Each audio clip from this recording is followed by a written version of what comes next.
मधुश्रावणी व्रत की कथा के अनुसार एक बार माता पार्वती के मन में आया कि उनकी भी एक ननद होती जैसे सभी की ननद होती हैं, तो इससे कैलाश पर्वत पर उनका मन लगा रहता। लेकिन भगवान शिव तो अजन्मे थे, उनका ना तो कोई माता पिता था, ना ही भाई बहन के होने का सवाल उठता। यह बात माता पार्वती अपने मन में रख कर बैठ गई। लेकिन भगवान शिव तो अंतर्यामी थे, उन्होंने माता पार्वती के मन की बात जान ली और अनजान बनकर बार बार पूछ रहे कि आखिर तुम्हारे मन में चल क्या रहा है, अगर कोई समस्या है तो बताओ।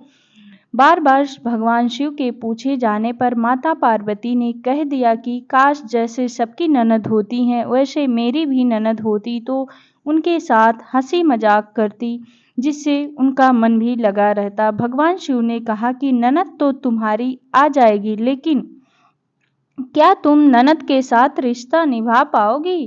कहीं अगर दोनों के बीच नहीं बनी तो क्या होगा? पार्वती जी ने कहा कि आखिर ननद से मेरी क्यों नहीं बनेगी, मैं ननद भाभी के रिश्ते को अच्छे से निभा लूंगी।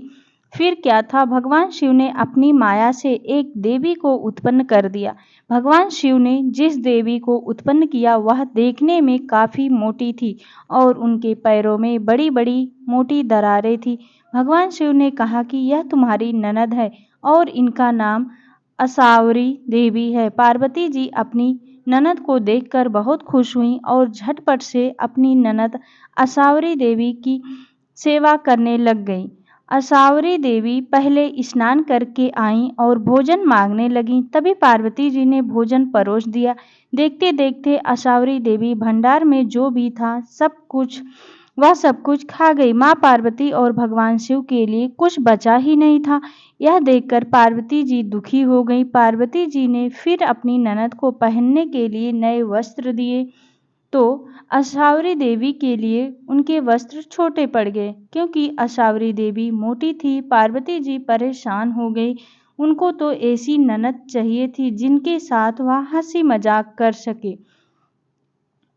तभी उनकी ननद असावरी देवी को मजाक सूझा और उन्होंने पार्वती जी को अपने पैरों की दरार में छुपा लिया, जिससे उनका दम घुटने लगा। भगवान शिव ने माता पार्वती के बारे में असावरी देवी से पूछा कि आखिर पार्वती कहाँ है, तो उन्होंने झूठ बोल दिया कि वह नहीं जानती कि आखिर पार्वती कहाँ है।